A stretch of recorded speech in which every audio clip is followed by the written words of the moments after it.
lang kayo mo. Oo, tapos ano, kunyari. Pag-usapan namin, sir. Hindi mo titing... Kunyari mo titingin ako sa inyo. Oy, alam mo, Oh, she's the trainer of my daughter. Is that so? Yeah. So you paid her?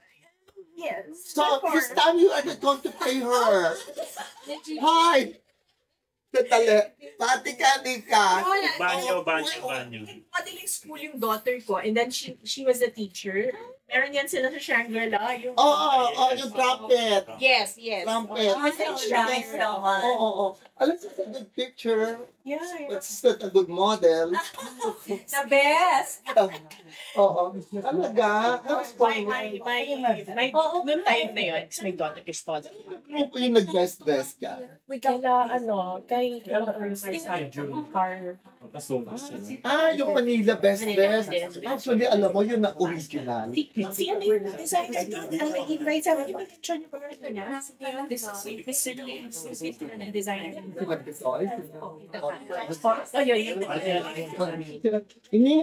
Na tinurukan mo.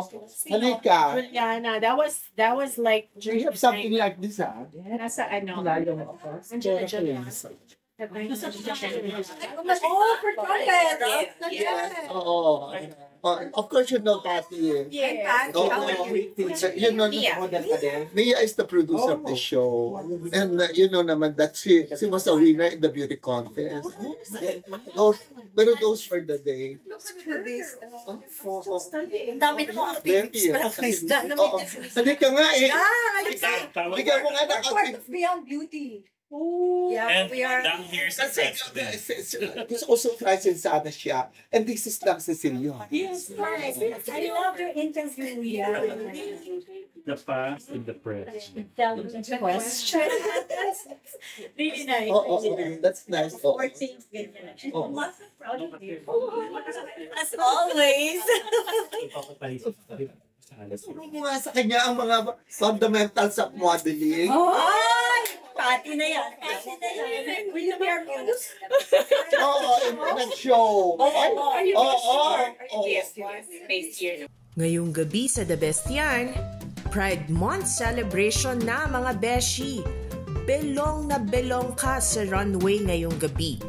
Kasama ang tinaguriang Queen Mother and Ambassador Extraordinaire ng fashion, walang iba kundi si Mama Rene Salud. Tara na, mag-wardrobe raid sa kanyang timeless classics na nagpabilib at nagpahanga sa buong mundo. Sino nga kaya ang may pinakamagandang mukha para sa kanya? At paano siya tumawid mula sa runway patungong pinilakang tabi? Kaya tara na, strut your stuff dahil ang simula ng pinaka-fashionable na episode ng The Best Yan, now na! Mama Rene, in honor of your 4 decades, Talaga.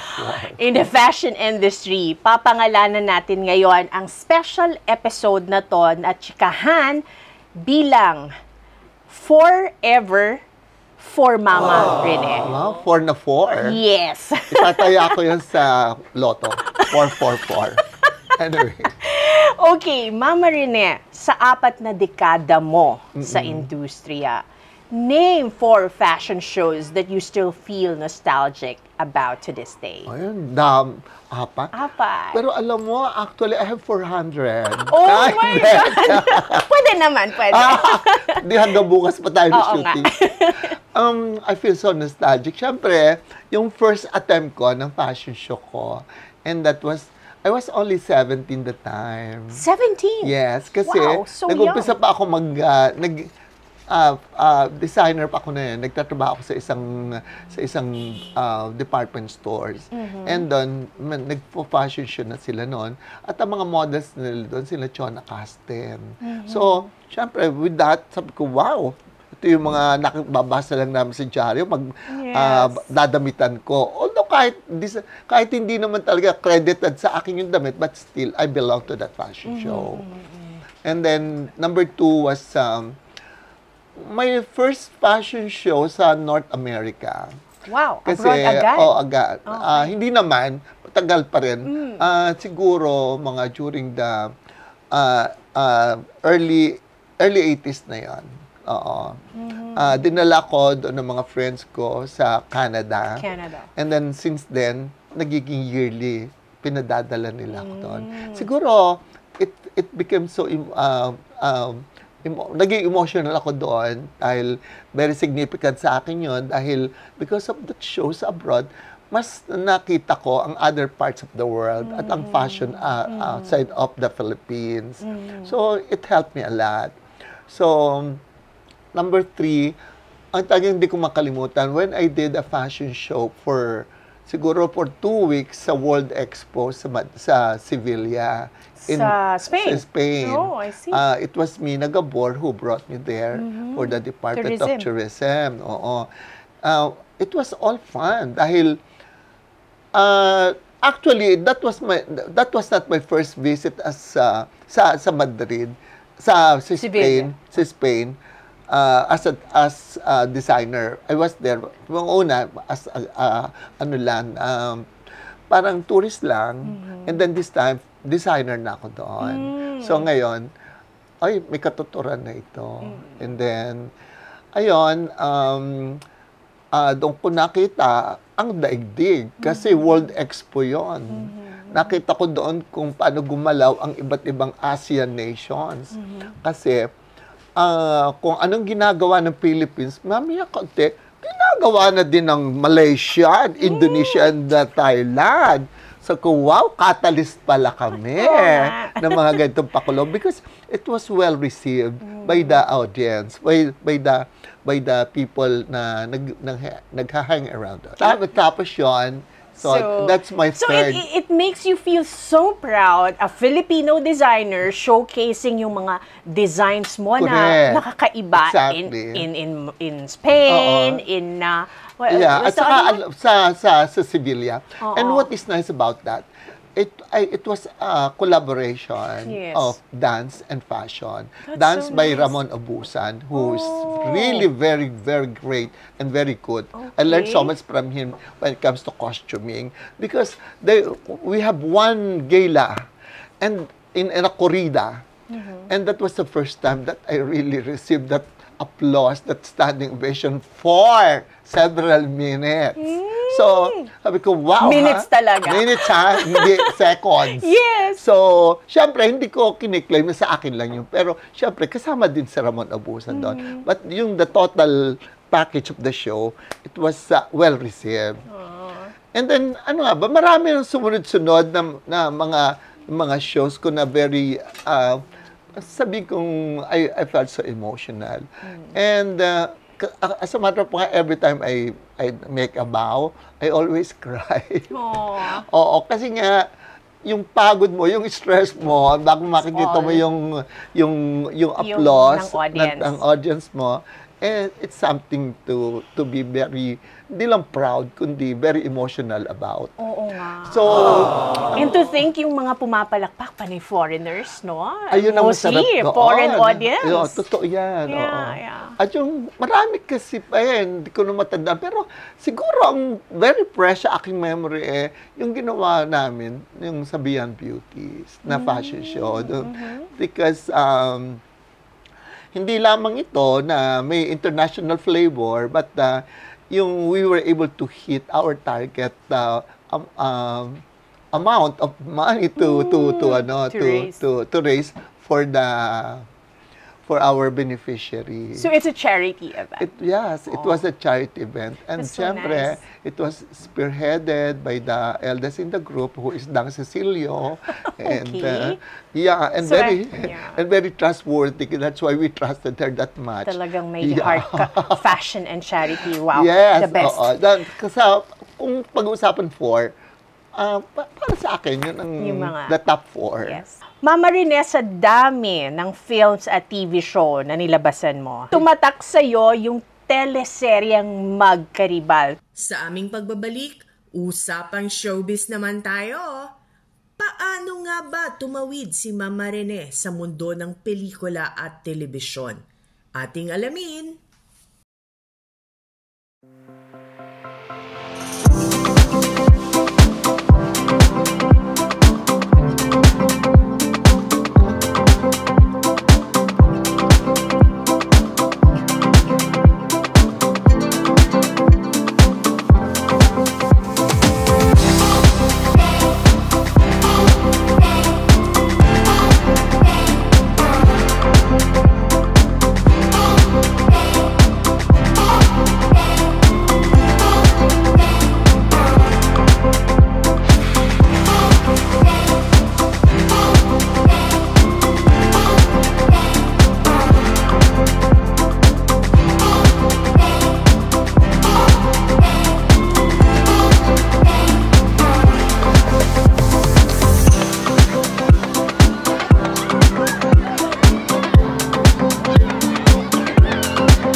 been in the salon industry for 24 years. We were established last December 2000. It was co-founded by Mr. Ten. The list of our services that we offer here, we have haircut, hair color, highlight, hair treatment, massage, waxing, facial, manicure, pedicure, foot spa, everything. We are located at the ground floor of Hoya Towers, Rockwell Center, Makati City. We take your hair as our priority, and we want to make sure that when you go out the salon, you'll be beautiful and happy. Again, this is Emphasis Salon.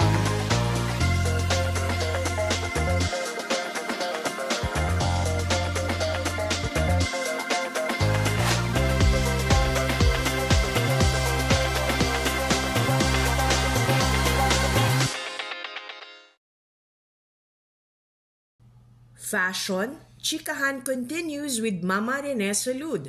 Okay. Ito, interesting to para sa mga manonood natin. Mama Rene, sa dami ng films at TV show na nilabasan mo, isa sa pinaka... Artista? Oo. Anyway. Tumatak sa'yo yung teleseryang Magkaribal, kung saan you played as yourself together with Bea Alonzo and Gretchen Barreto. And other designers. And other designers. Na hindi magagaling. Ay, hindi! Kemi lang. Base sa experience mo, ano ang pinagkaiba ng showbiz at fashion industry? Actually, not that much. Hindi naman masyadong marami. Mas matindi lamang ang intriga sa showbiz. Sa fashion, may intrigahan man, plastikan. I mean, pagkaharap ko yung, beso-beso. Pero sa kwantirahan talaga sa showbiz, talagang pag titirahin ka sa TV, titirahin ka ng derechahan While medyo tame na konti, medyo civil, medyo kaunting finesse, syempre fashion, high fashion, couture. Syempre, kailangan mag-project ka ng image na, hindi ako palingkera. I will never finesse. Yes, I will never go down to you. Parang ganon. Okay. I will never dignify you. When asked who you thought is the most beautiful Filipina, you answered society icon, Miss Fashion, chikahan continues with Mama Rene Salud. Up next, pakinggan ang coming out story niya. Plus, pasilip sa kanyang latest fashion show abroad. Lahat ng yan sa aming pagbabalik.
We have been in the salon industry for 24 years. We were established last December 2000. It was co-founded by Mr. Ten. The list of our services that we offer here, we have haircut, hair color, highlight, hair treatment, massage, waxing, facial, manicure, pedicure, foot spa, everything. We are located at the ground floor of Hoya Towers, Rockwell Center, Makati City. We take your hair as our priority, and we want to make sure that when you go out the salon, you'll be beautiful and happy. Again, this is Emphasis Salon.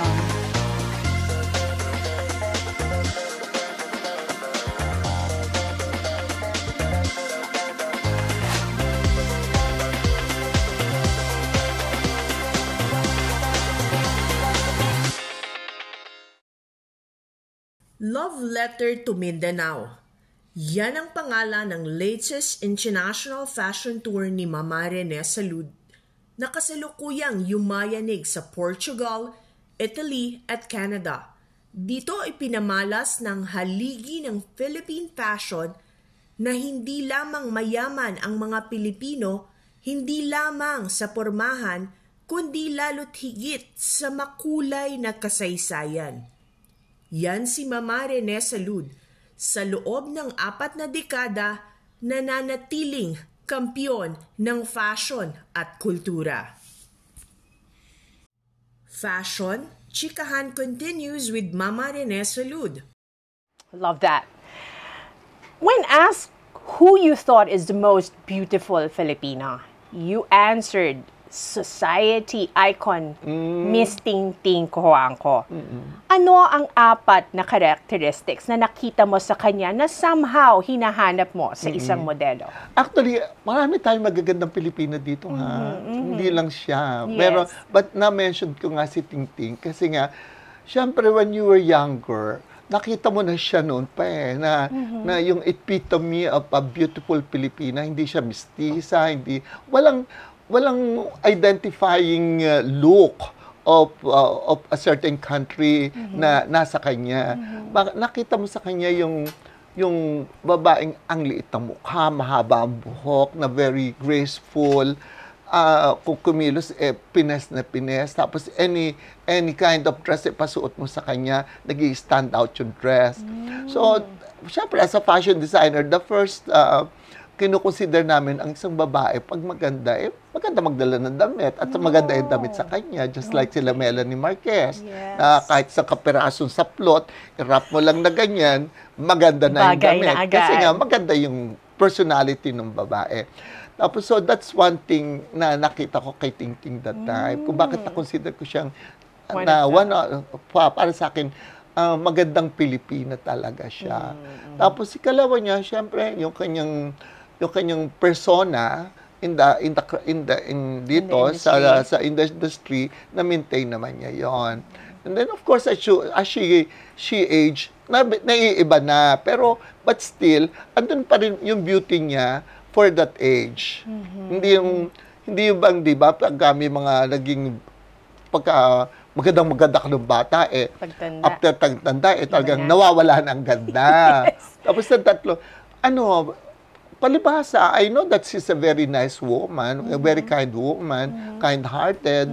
So, because she shows it to me, so that matters a lot to me. Paano magaganda? Siyempre, you have to have a kind heart. Yes. Oh, just like me, you know. Yes, full package.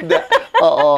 Okay. Tapos, number 4, but still, andun pa rin sa kanya ang pagmamahal niya sa Philippine fashion.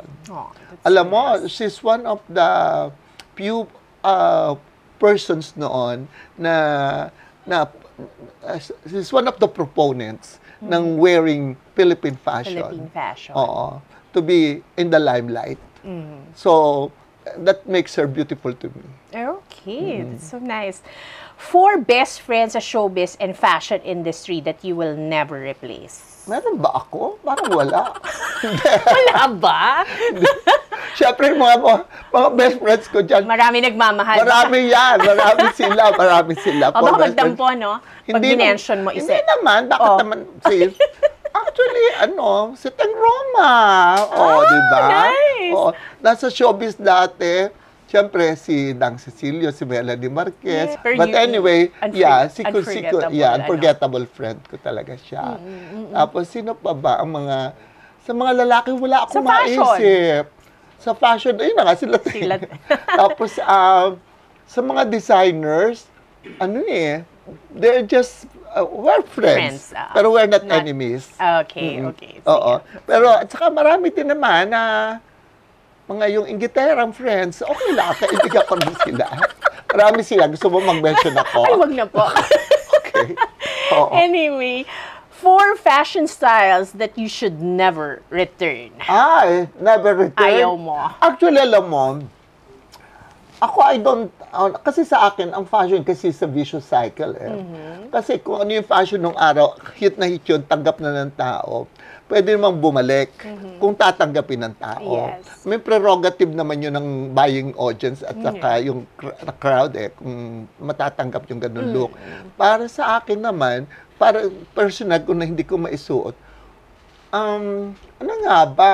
Kasi yung mga 70s tong araw, yung mga clogs sa katataas, ngayon, tanggap na naman din ngayon eh, ano? Wala naman, wala akong maisip na wag sanang mabalik itong ganitong fashion. Okay. Na wala eh. So kasi, talaga depende sa trend, appreciate. trend, No, depende rin kasi sa oo. taste ng ano eh, ng ng generation. Oo. Okay. Oo. Next, 4 fashion styles that stay timeless. Syempre, ang mga suits, hindi Yes. pwede mo, the tailored suits, Yes. hindi talaga pwedeng maalis yun. Ang isang may pagmamalaki ko na dapat, na I'm sure hindi naman maaalis yan, yung serpentina look, yung mermaid. Oh yeah. I must say na, ako naman, medyo napasikat ko yan during that time na nagdadamit ako ng mga beauty contest. And that was isa sa mga silhouette na talaga namang maraming gumamit, maraming nag-adapt sa kanilang fashion. At the same time, maraming nanalo dahil ganun suot. Okay. Oo. Tapos, Mama Rene, mamaya yung serpentina, pakita mo sa amin. pero wala akong Meron ka dito? serpentine, wala ako dito eh. Pero Okay. illustrate ko na lamang kung Yes. paano mag-drawing. Tapos, ano pa bang sa akin? Ang Timeless. Filipino terno, Filipino. hindi yun ang dapat mawala. Yes. It should be there. And of course, the Barong Tagalog, for women or for men, andun din dapat. Yun ang mga, those are the classic things na hindi pwedeng mawala. Saka the little black dress, na simple Yes. black lang, na you have to have that in your aparador, in your closet. Anytime, no? Anytime. Timeless. Yes. Saka, sabi nga ni Sophia Loren nung araw, nung nag-uumpisa pa siya, puro black ang sinusuot niya kasi para hindi nahahalata na luma yung suot niya. Kasi wala eh, hindi lang ma-distinguish ang bagong damit sa lumang damit. 4 tips on how you grew your business. How do I do my business? Number 1, ano nga ba? Just, you have to be very honest with your clientele. As much as you are honest with yourself. Kailangan malaman ko sa sarili ko na this is the right thing and I'll be honest with it. Kung hindi ko kaya na gawin, then hindi ko gagawin. Tapos number 4, of course, tipid. I mean, you don't spend beyond your means. True. Marami kasi dyan ang bumabagsak dahil nasosobra lang pagsosyal. Kasi alam mo dito, ang thinking ng tao, ang fashion designing is glamour world. Nandito, ito sosyalan. Kasi makikita ka sa dyaryo, makikita ka sa television, makikita mo ka, habnab mo, mga asawa ng presidente, and etc. Pero it does not make you a rich person. True. Hanggang taga-tahi ka lamang nila. So, wag nang magpanggap. Wag mong isipin sa sarili mo na I belong to this group. I am as rich as they are. Tapos, yun. Tapos, ano pa ba number 3? Of course, dasal lang ako ng dasal nun eh.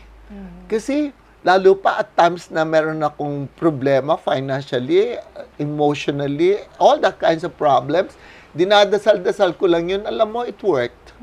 Oo. So, yun. Ang isa sa pinaka-importante talaga sa akin. Actually, number 1 nga sa akin yun eh. Talagang prayer. And then, number 4, ano ka? Wag mong solohin ang kita mo, share it with your people, share it with your coworkers. Oo. And kasi pag sinolo mo yon, tapos iiwanan ka ng mga magagaling mong tao, wala ka rin trabaho, lalo especially in our case sa fashion designing. Ang gaganda talaga ng mga inspiring pillars mo ng iyong pag-asenso. So, when you have a strong faith to God, then pag okay na tayo, sikat na tayo, you show humbleness, and then honesty and integrity in business is so important. And syempre, pag meron na tayong konting kita, share the blessings. Share the blessings. Kaya napansin ko siguro, kaya maraming blessings din sa'yo, binabalik ni Lord. Ay, ganon? Yung mga, oo. Palagay ko nga. Kasi imagine ang blessings ko, hindi ako gumagasa sa pagpapagupit ng buhok ko. That's so cute. Dahil, kasi, these are simple little blessings. Imagine, makakatikip ka ng mga important na, yung magagaling yung pa mga na, masarap na pagkain dahil padadala ka ng mga friends mo pag naalaala ka. Sorry lang kung di ka maalaala, you know. Pero I like it kasi you're very grateful with little things. Yes, I do. Oo. Ito naman, Mama Rene, ika nga ng mga millennials at Gen Z ngayon, Mama Rene is mothering. Ganun ba yun? Pero let us return to the time when you came out. Mas mahirap noon siguro banggain ang notion ng society against LGBTQIA+. Ay, nako. Wala. I never had that bad experience with bullying, with yung mga discrimination. Wala, hindi ko na-experience yan kasi at the age of 4 or 3, alam mo na, gay ako. I accepted it to myself. And then, whatever you say about me, ay ako, bata pa ako, ganun ang thinking ko. I care less. Parang ganun, ganun lang. Kahit na, anong sabihin ng mga boys around, bakla, wala lang. Ano ngayon, kung bakla, maganda naman. Kiber. May mga ganun akong attitude kasi. And then, so, kasi pag inisip ko yon, naisip ko lang ngayon, nitong tumanda na ako, kung ako nagpadala doon sa ganong klaseng treatment ng society as a gay, do you think I will succeed? Of course not. Kasi true. mapipilitan akong itago ang sarili ko. And then, syempre, pagka ikaw nakatago, uptight ka. Uptight ang personality mo. Yes. If you have that uptight personality, how could you express yourself? True. Oo, di ba? So, yun. So, I was able naman to survive kahit anong lait, kahit anong gawin nila, ano ngayon. Oo, parang gusto kong lagyan ng kanta yan. Ay, makabugera. Favorite ko na ngayon yung kantang yun. Having heard your story, Mama Rene, what would you like to tell Gen Zs and millennials na nagdadaan sa depression that they can't come out? Last moments na ng chikahan natin with the Mama Rene Salud. So don't you change the channel.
We have been in the salon industry for 24 years.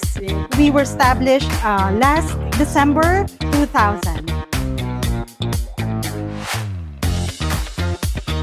It was co-founded by Mr. Ten. The list of our services that we offer here, we have haircut, hair color, highlight, hair treatment, massage, waxing, facial, manicure, pedicure, foot spa, everything. We are located at the ground floor of Hoya Towers, Rockwell Center, Makati City. We take your hair as our priority and we want to make sure that when you go out the salon, you'll be beautiful and happy. Again, this is Emphasis Salon.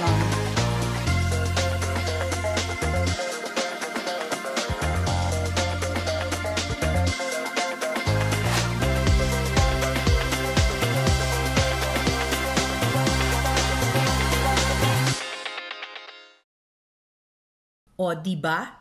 Kinakaya nyo ba ang pagiging direct to the point ng mama natin? Expect the unexpected talaga pag pinanood nyo ang vlog ni Mama Rene na RSPH. How much are you worth? Ay, grabe! Sisterhood ba ito? Beach Fest. Oh. Medyo pumusyaw. Pero palagi ko mas pumuti sa iyo, sige. Ang ilong niya, mukha namang hindi gawa. Pero kung gawa man ito, maganda ang pagkakagawa. Marami na rin siyang naging sikat at kontrobersyal na mga personalidad na nakapanayam. Siyempre, pati nakakalokang mga tanong na si Mama Rene lang ang caring magtanong. Kaya ask away, Mama Rene! Fashion, chikahan continues with Mama Rene Salud. Having heard your story, Mama Rene, what would you like to tell Gen Zs and millennials na nagdadaan sa depression that they can't come out? Ay nako, mga Gen Z na hindi makapag-come out, hindi na nga yung problema yan. Kasi unang-una, ang society ngayon mas lenient kaysa nung araw pa. Nung araw, di pa paano kung kayo nabuhay during our time, di tigok na kayo ngayon. Ngayon hindi, tanggap na nga yan dyan eh. Kahit yung mga, imagine, same-sex marriages, nandyan na. Although ako, I'm not into that. But anyway, hiniwalayan na nga ako ng boyfriend. So, okay lang. And then, madali. Wala na nga. Wala nga. Kasi nga, but it was, madali naman, I could, come up with my own mind. I mean, masaya ka. Mas masaya na ako. Oo. Because, yun lang masasabi ko sa inyo, never invest on emotion. Ang kinakailangan, mahalin muna ang sarili ninyo. Then share your love with other people. In so many ways, makakapag-share naman kayo ng love na yan. Huwag daw masyadong magmahal. Love yourself first. Para you can share. Correct. Mas marami kang ma-share ng love. Yeah, at saka, tanda mo yan, kung tumulong ka sa kapwa mo, huwag ka mag-expect ng kapalit. True. Kasi once nag-expect ka ng kapalit, at hindi mo naman nakuha, masama ang loob mo. O di talo ka, nagbigay ka na, lumungkot ka pa. Kung halimbawa nagbigay ka, masaya ka ngayon, nakapagbigay ka, hindi ka nag-expect. O di, okay lang. True. I love that. Okay, so how did your true self influence your design? My true self? Actually, I must say that I was born in Batangas. I was born in a family of very Filipino culture. Okay. So, Filipino, so I realized to myself that I am Filipino. I am true Filipino. So, nandun sa akin yung personality ng pagiging isang Pilipino. And because of that, I was influenced by being such. And so, all my works, parang it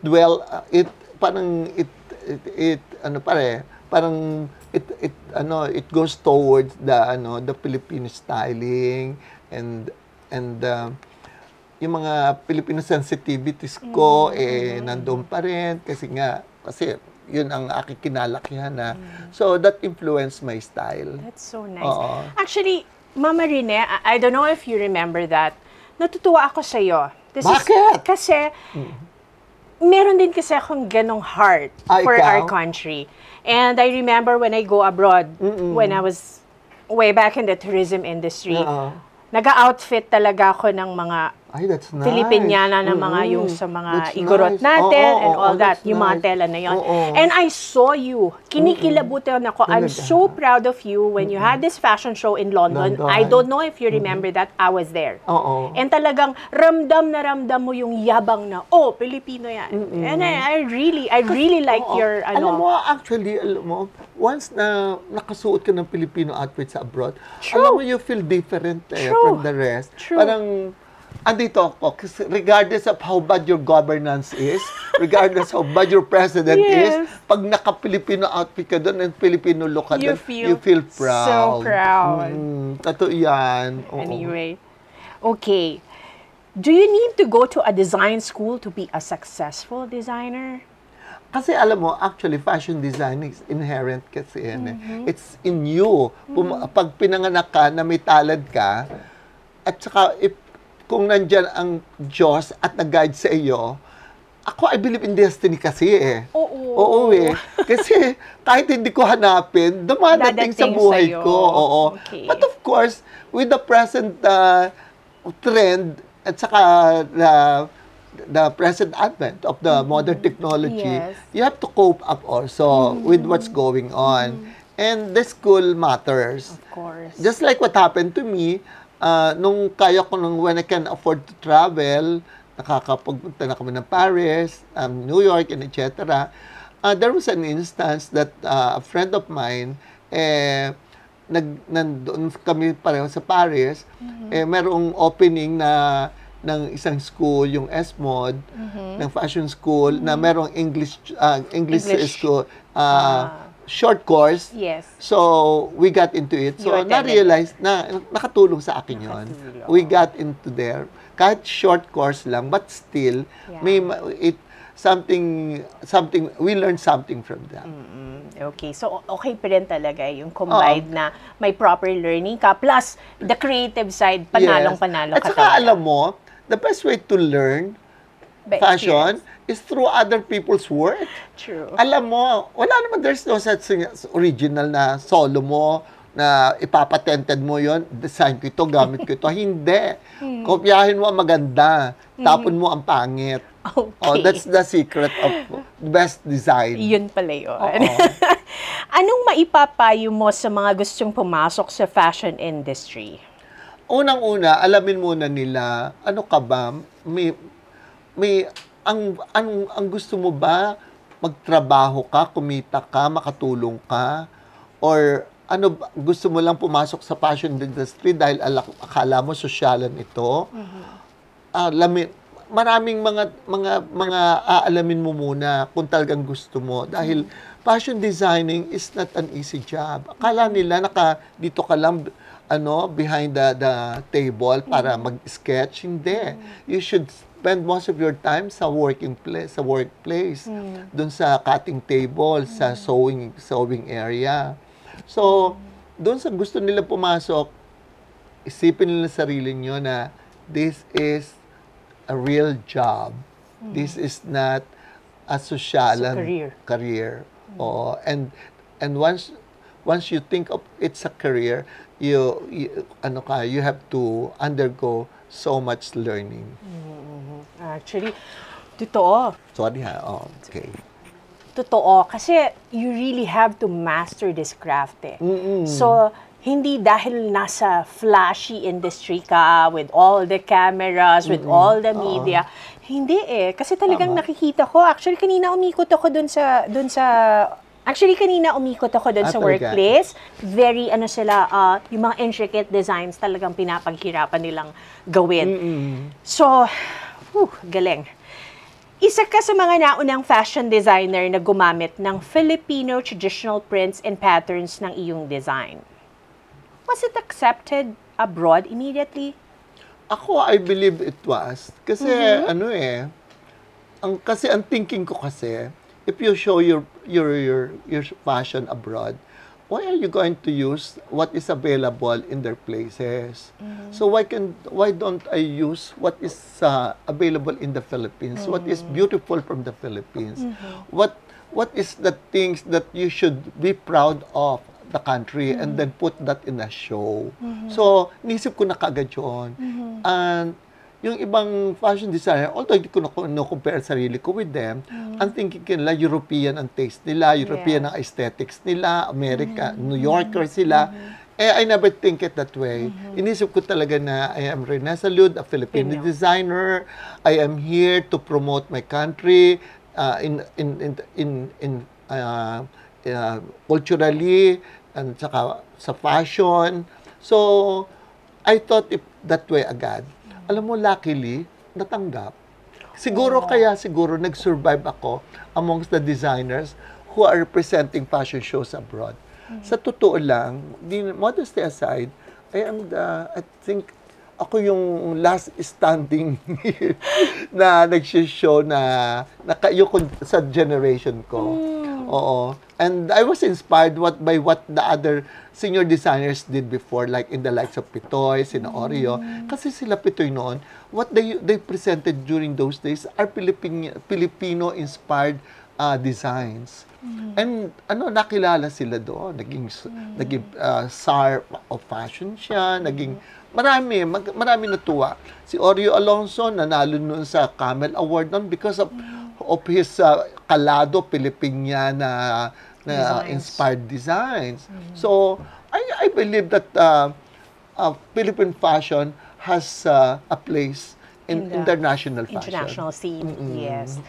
You know, Mama Rene, we are very, very thankful na pinagbigyan niyo po kami sa napaka-busy niyong schedule. And I also wanted to tell you that I am so proud na nakilala ko po ang isa sa mga pillar ng fashion industry at talagang damang-dama ko po ang Filipino brand sa lahat ng designs nyo sa aking pag-ikot kanina. Sa atin pong mga manonood dito sa The Best Yan, ano po ang inyong mensahe? Mahalin natin ang Philippine fashion, buy local, at tandaan po ninyo na ang isang kultura, ang country na walang kultura ay walang soul. Because that is the soul of a country, our culture. And what is part of our culture is our Philippine fashion. So, let's love it. Let's embrace it. Okay. And let's pray for more success. Yes, Mama Rene. Also, may na-mention po kayo, you're going abroad, right? Yeah. Well, this year, I'm happy that we were invited by the Embassy of Portugal to come up with a show. Then after that, go to Italy, to Rome. Supposed to be for Russia, but medyo natakot kami. Baka hindi kami makauwi. So ngayon, but in August and September, we will be going to Canada, the whole of Canada, all big cities of Canada, and then probably Seattle. Because we are there in Vancouver already, we could easily fly to Seattle. Okay, so abangan natin. Nasa Italy kayo, nasa Canada, nasa US kayo, and Portugal. Yes. And syempre, please watch our local fashion shows here. Yes. Actually, the next project that I'm going to come up with would be this is the collaboration between the Philippines and Indonesian government on Philippine Friendship fashion show. And then I think I will be joined in by another Indonesian designer. And then what else? Well, of course, our group, the Beyond Beauty group, is into fundraising still because we are still needed to provide for the needy. Okay, that's talagang even your designs, may puso. Ay, I'm dapat. so proud of you. So, let's support local, let's buy local, be proud of your flag. Mama Rene, thank you so much for this evening. Maraming salamat. Thank you, Ren, for having me in your program, and congratulations. Thank because you. This is well orchestrated and well-organized program. Thank you, ma'am. We just finished our Mindanao Tapestry production 3 weeks ago. It was very successful. Yeah. So I was following the page on Facebook. I'm updated. So we're bringing it to Europe and Canada this year from his interview. So thank you so much. Turo mo muna sa kanya. What do you want to know? Oh, the basic pose muna is, so, you think, okay, mag-mental visualize, think of a clock. So, you think of 2 o'clock and 10 o'clock. Okay. So, if we're doing the 2 o'clock feet position, so your right foot is on number 2, your left foot is in 12, so that's your 2 o'clock. But this has to be at the arc. Yeah, dikit. And your legs should be together. No blank space here. Black space. In Okay. between the legs, so derecho. And then don't face the camera front kasi you look big. So we have to stand at an angle, 45 degrees. Pero, So yun ang sikreto. your hips are facing this way, but your torso and your shoulders are front. So that's how you stand.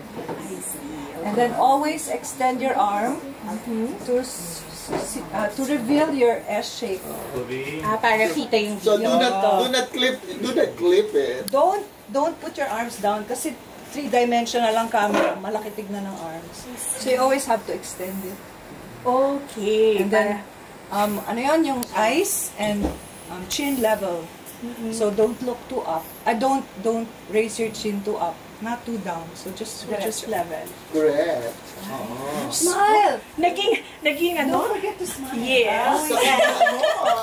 Saka ang ganito ang second. Yung fitted dito, tapos bumubo ka dyan. That's the mermaid. Ganyan. Diba yung mga Skip. Ganun din. Oo. Kasi halos